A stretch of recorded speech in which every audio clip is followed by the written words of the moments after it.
రాష్ట్ర సైనికులు, మాజీ సైనికులు వాళ్ళు చేస్తున్న సమాజ సేవ కార్యక్రమాలను రాష్ట్ర నలుమూలలో వినిపించే ఏకైక యూట్యూబ్ ఛానల్ మన ఎక్స్ఆర్మీ వారసు యూట్యూబ్ ఛానల్. మన ఛానల్లో ఇంతవరకు సమాజంకి సంబంధించింది, అదేవిధంగా సేవా కార్యక్రమాల గురించి, రాష్ట్ర సైనికులకు, మాజీ సైనికు సంబంధించిన కార్యక్రమాలు మాత్రమే మనము ప్రచారం చేయడం అయితే జరుగుతుంది. ఇది ఒక సర్వీస్ ఛానల్, ఇది సమాజానికి ఉపయోగపడే ఛానల్గా ముందుకు సాగిపోతుంది. అందులో భాగంగా మన విశాఖపట్నం ప్రాంతంలో అనేకమైన బ్లడ్ బ్యాంక్ నిర్వహించి అనేక సమాజం సంబంధించిన, ప్రజలకు సంబంధించిన సమస్యల మీద పోరాడి, చిన్న వయసులోనే అనేక సమస్యలతో పోరాడి, తర్వాత సమాజానికి ఎంతో మంచి కార్యక్రమాలు చేస్తూ, అలుపెరగని పోరాటాలు చేస్తూ ఈరోజు సమాజంలో అనేకమైన విశిష్ట అవార్డులు పొందుకున్న ఒక వ్యక్తి యొక్క విజయ గాథతో మనం ఈరోజు వీడియోతో ముందుకు వచ్చాం. ఈ యొక్క వీడియో మనకు, మన ఛానల్కు, అలాగే మాజీ సైనికులు కూడా ఒక స్ఫూర్తినిచ్చే వీడియోగా ఉంటుందని భావించి నేను పర్సనల్గా ఆ వ్యక్తి యొక్క జీవితాన్ని గురించి తెలుసుకుని, అతను చేస్తున్న సమాజ సేవక్రమాలు తెలుసుకుని ఈ వీడియో ప్రచారం చేయడం జరుగుతుంది. సో అతని మాటల్లో ఉందాం, అతని యొక్క సమాజ సేవకులు ఏ విధంగా స్ఫూర్తినిచ్చే అంశం ఏంటి, ఏ విధంగా అయితే సమాజ కార్యక్రమాలు చేయాలని ముందుగా అతను అనుకున్నారు. ఇతను చిన్న వయసులోనే ఇన్ని సేవా కార్యక్రమాలు చేస్తున్న అతనితోటే అతని మాటల్లో మనం తెలుసుకుందాం. సార్ చెప్పండి సార్, ఇప్పుడు చాలా చిన్న వయసులోనే మీరు అనేకమైన సేవా కార్యక్రమాలు 32 బ్లడ్ బ్యాంకులు నిర్వహించి అనేక ప్రజల సమస్యల మీద పోరాడి, ఏ సమస్య వచ్చినా రాత్రి ఎవరు ఫోన్ చేసినా కూడా నేను ఉన్నానంటూ ముందుకు వెళ్ళిపోతున్న మీరు, అసలు మీకు ఇలాంటి సమాజ సేవ కార్యక్రమాలు చేయాలని ఎవరు స్ఫూర్తి? ఇంత చిన్న వయసులోనే అంత పెద్ద కార్యక్రమం ఏ విధంగా చేస్తున్నారు? ముందుగా అందరికీ నమస్కారం అండి. నా పేరు జాగర్ శ్రీను. మహాత్మా ఆశయాలతో 2010 నుంచి మా మిత్రుడు నారపిన్ సురేష్ మరియు ఉదయ్ కుమార్ జ్ఞాపకార్థం ట్రస్ట్ ఏర్పాటు చేసి ఆపదలో ఉన్నవారికి మనవంతు అంతా కొంత సమాజానికి ఏదో చేయాలని 32 రక్తదాన శిబిరాలు ఏర్పాటు చేసి ఈ రోజు వరకు 14,000 మందికి పైగా ఆ యాక్షన్లో కానీ, ప్రెగ్నెన్సీలో కానీ ఎవరికి రక్తం మా వంతు రక్తం అందక ఎవరు చనిపోకూడదని మా వంతు ఈ రోజు వరకు మెగా బ్లడ్ క్యాంప్స్ కానీ, రక్తదాన శిబిరాలు, ఇది మెడికల్ క్యాంప్స్ కానీ, డెంటల్ క్యాంప్స్ కానీ, ఫ్రీ మెడిసిన్ కూడా అందించడం జరుగుతుందండి. ఇదే విధంగా సమాజాన్ని ఎంతో కొంత చేయాలని మరి కోవిడ్ పాండమిక్ టైంలో సుమారు మాస్క్స్, మరి ఎందుకంటే కోవిడ్ చాలా మంది గుణపాఠం చెప్పిందండి. ఎంత వేల కోట్లు ఉన్న వాళ్ళైనా, మా పేదోడైనా 6 అడుగులు గొయ్యిలోకి వెళ్ళాలి, ఏదో సమాజానికి ఏదో చేయాలని మనంతో ఎంతకంత ఈ రోజు వరకు మా సమాజ సేవ చేయడం జరుగుతుందండి. మీరు ఈరోజు 6 ఏళ్ళుగా ఆ విగ్రహం పెట్టాలని ఎన్నో పోరాటాలు చేశారు. అసలు ఆ విగ్రహం ఎందుకు పెట్టాలని మీరు అనుకున్నారు? గాంధీ ద్వారా మీరు నేర్చుకునే స్ఫూర్తి ఏంటి? మీ మాటలో తెలుసుకున్నారు. 2018 నుంచి మహాత్మా ఆశయాలతో ఎక్కడో అక్కడ గాంధీ విగ్రహం ఏర్పాటు చేయాలని, పిల్లలకి రాబోయే తరానికి కానీ, ఇప్పుడున్న తరానికి కానీ ఇన్స్పిరేషన్, గాంధీ గారి స్వతంత్ర సమరయోధుడు విగ్రహం నెలకొల్పి గాజువాక నియోజకవర్గంలో మన జీవీఎంసీ దగ్గర ఉందండి. ఇదే విధంగా గంగవరం పోటీకి వెళ్ళే దారిలో ఉంది. గాజువాక జంక్షన్లో ఒక మహాత్మా విగ్రహం ఏర్పాటు చేయాలని గత 6 సంవత్సరాల నుంచి వినతిపత్రం అందజేయని, ఇదే విధంగా నిన్న మరి గాజువాక శాసనసభ్యులు నాగిరెడ్డి గారి సహకారంతో మరి గాజువాక జంక్షన్లో విగ్రహం ఏర్పాటు చేయాలి. ఇదే విధంగా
కార్యక్రమంలో గాంధీజీ చారిటబుల్ ట్రస్ట్లో మతాలకి, కులాలకి, పార్టీలకి, ప్రాంతాలకి అతీతంగా అందరినీ కూడా ఇందులో మెంబర్లుగా చేసి సేవా కార్యక్రమాలు ఎప్పటి నుంచో చేస్తున్నాడు ఆయన పేదలకి.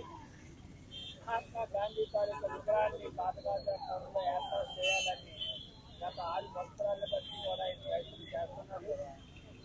అతను ప్రయత్నం ఈనాటికి ఫలించడానికి ముందుగా ఆ దేవుడికి ఆల్ పార్టీ నాయకులకి అభినందనలు తెలియజేస్తున్నారు. అందరికీ నమస్కారం.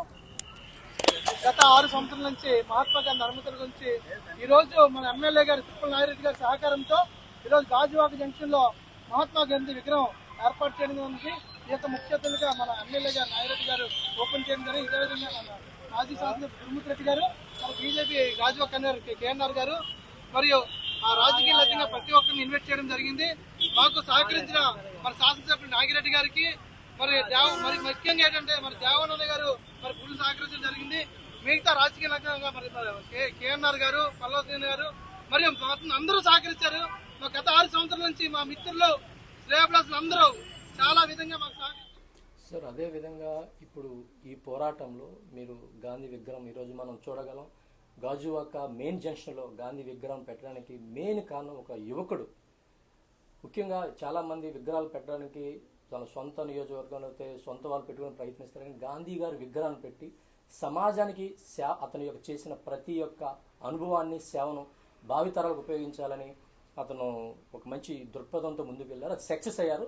మనం చూసాం, విగ్రహం కూడా ఆవిష్కరణ జరిగింది. ఎమ్మెల్యే తిప్పలరెడ్డి గారి చేతుల మీద కూడా అదేవిధంగా మనకి అది ఆవిష్కరణ జరిగింది. ముఖ్యంగా మన ఛానల్ సార్ ఒక ఇండియన్ ఆర్మీ, ఎక్స్ ఆర్మీకి సంబంధించింది వాళ్ళకి ఏదైనా హెల్పింగ్ విషయంలో కానీ వాళ్ళకి సేవకు సంబంధించిన ఛానల్ ఎంతగా ఉపయోగపడుతుంది. సో ఆర్మీ పట్ల మాజీ సైనికుల మీ అభిప్రాయం ఏంటి? చాలా మందికి మాజీ సైనికులు కూడా నాకు చాలా మంది ఫోన్ చేస్తుంటారు, సార్ నాకు బ్లడ్ అవసరమైంది, ఈ గ్రూప్ కావాలి, అర్జెంట్గా దొరుకుతుందో. ఇందుకు మూలంగా మీరు కూడా అనేకమైన బ్లడ్ బ్యాంకులు పెట్టారు, అనేకమైన సేవా కార్యక్రమం చేశారు కాబట్టి అనేక బ్లడ్ బ్యాంకుతో కూడా మీకు సంబంధం ఉంది. మీరు ఫోన్ చేయగానే చాలా మంది బ్లడ్ కూడా చాలా ఉచితంగా మీరు ఇచ్చారు. సో ఎవరైనా మాజీ సైనికులు ఉంటే వాళ్ళకి మీరు ఏ విధంగా బ్లడ్ బ్యాంక్ని అందించగలరు? నేను కూడా మరి బీబీసీ బాక్సింగ్ క్లబ్లో మేము కూడా 2008లో బాక్సింగ్ చేయడం జరిగింది. మరి జాతీయ స్థాయికి వెళ్ళిపోయిన రాష్ట్ర స్థాయి బాక్సింగ్ చేసి మరి మన మెకనైజ్డ్ ఇన్ఫెంట్రీ పూణే అహ్మద్నగర్లో నేను కూడా ఆర్మీ రెజిమెంట్కి వెళ్ళడం జరిగింది. కొన్ని అనివార్య కారణం వల్ల మరి మాకు అన్ని సెలెక్ట్ అయ్యి కాల్ లెటర్ రాలేదు. నాకు ఆర్మీ అంటే చాలా ఇష్టం అండి. ఇదే విధంగా ఎవరికి బ్లడ్ కావాలన్నా మరి ఆర్మీ మన ఎక్స్ఆర్మీ వారి ఏ సమస్య ఉన్నా మరి వాళ్ళకి బ్లడ్ కానీ ఇదే విధంగా ఏ సమస్యలు ఉన్నా ప్రజాప్రతినిధుల దృష్టికి, అధికారుల దృష్టికి మా వంతు పూర్తి సహకారం ఎప్పుడు ఉంటుందని సందర్భం తెలియజేసుకున్నాం. సో ఈ వీడియో అయితే ఎవరైతే చూస్తున్నారో సైనికులు, మాజీ సైనికులు, వాళ్ళకి సంబంధించిన కుటుంబ సభ్యులు కూడా ఎవరికైతే ఏ సమయంలో అయినా మీకు బ్లడ్ అవసరమైతే నేను డిస్క్రిప్షన్లో మన సార్ నెంబర్ ఇస్తాను. మీ నెంబర్కి డైరెక్ట్గా ఫోన్ చేసి అది మీకు కావాల్సిన బ్లడ్ గ్రూప్ని అడగొచ్చు. సో ఇది ఒక సమాజాన్ని స్ఫూర్తించే వీడియో. అదేవిధంగా మాజీ సైనికుల్లో కూడా అనేకమైన సేవా కార్యక్రమాలు చేసిన వారు ఉన్నారు. ఇది నేను ఒక కొత్త విధానాన్ని అయితే ఈ వీడియోగా తీసుకువెళ్తున్నాను. అలాగే జాగర్ స్ట్రీన్ ప్లేస్లో కూడా కొంతమంది విశాఖపట్నంలో అనేక సేవా కార్యక్రమాలు చేసి ఉన్నారు. నాకు సమయం ఉన్నప్పుడల్లా ఒక్కొక్కరిది ఒక వ్యక్తిగత జీవితాలు, వాళ్ళ యొక్క సేవా కార్యక్రమాలను ఇంకా తరచుగా మన ఎక్స్ఆర్మీ వారి యూట్యూబ్ ఛానల్లో ప్రచారం చేయడం జరుగుతుంది.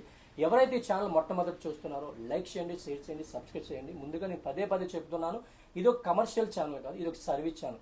ఈ యొక్క వీడియో ద్వారా ఎవరికైనా ఒక్కరికి ఉపయోగపడితే చాలు, ఒక్కరికి ఈ జాగర్ శ్రీని సార్ ద్వారా ఒకరికి బ్లడ్ బ్యాంక్ అంతే చాలు. సో ఇలాంటి స్ఫూర్తినిచ్చే ఈ వీడియోని మీరు అందరూ షేర్ చేయండి, లైక్ చేయండి, సబ్స్క్రైబ్ చేయండి. ఇలాంటి వారి ద్వారా, ఇలాంటి సేవా కార్యక్రమాలు చేసిన ద్వారా రాబోతున్న యువతకి ఈ యొక్క వీడియో ఒక దృక్పథంగా కనిపించాలి, ఒక ఇన్స్పిరేషన్గా ఉండాలి. వాళ్ళు కూడా సమాజానికి సేవ చేయాలి. మొట్టమొదటిగా సార్ చెప్పిన విధంగా వాళ్ళ ఫ్యామిలీని పక్కన పెట్టి, వాళ్ళ సెల్ఫ్ని పక్కన పెట్టి, అతని భవిష్యత్తుని పక్కన పెట్టి, అతను కూడా ఒక బిజినెస్ ఉంది, అవన్నీ పక్కన పెట్టి సమాజం కోసం, సేవ కోసం ముందుకు పరిగెడుతుంటారు. ఈరోజు అతని యొక్క ఒకటే ఉద్దేశం, నేను బ్రతికినంతకాలం సమాజ సేవ చేయాలి. ఈరోజు మనిషి జాగ్రత్త ఉన్నా లేకపోయినా నా పేరు వినబడాలి.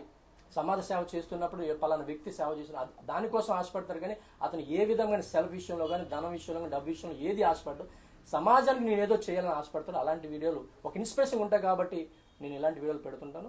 సో ఎవరైతే మీ యొక్క ఊర్లో కానీ, మీ యొక్క ప్రాంతంలో ఇలాంటి సమాజ సేవ కార్యక్రమం చేసిన వారు ఎవరు ఉంటే నాకు పర్సనల్గా మీరు వాట్సాప్ పెట్టండి. గౌరవనీయులు గాజువాక శాసనసభ్యులు నాగిరెడ్డి గారి సహకారంతో గాంధీ విగ్రహం ఆవిష్కరించడం జరిగింది.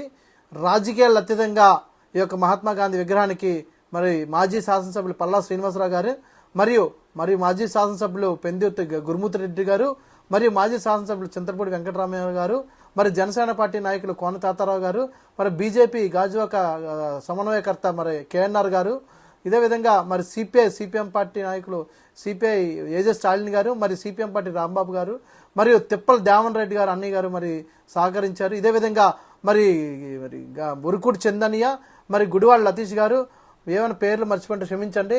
ఈ రాజకీయాలతంగా సహకరించిన ప్రతి ఒక్కరికి పేరు పేరున, ఇదే విధంగా నా మిత్రులు 48 గంటలు శ్రమించి నాకు సహకరించిన ప్రతి మిత్రుడికి, 6 సంవత్సరాల పోరాటంకి సహకరించిన ప్రతి మీడియా మిత్రుడికి, ఎలక్ట్రానిక్ మరి ప్రింట్ మీడియా మిత్రులకి, నా మిత్రులందరికీ పేరు పేరున పాదాభివందనాలు తెలుసుకుని జై హింద్.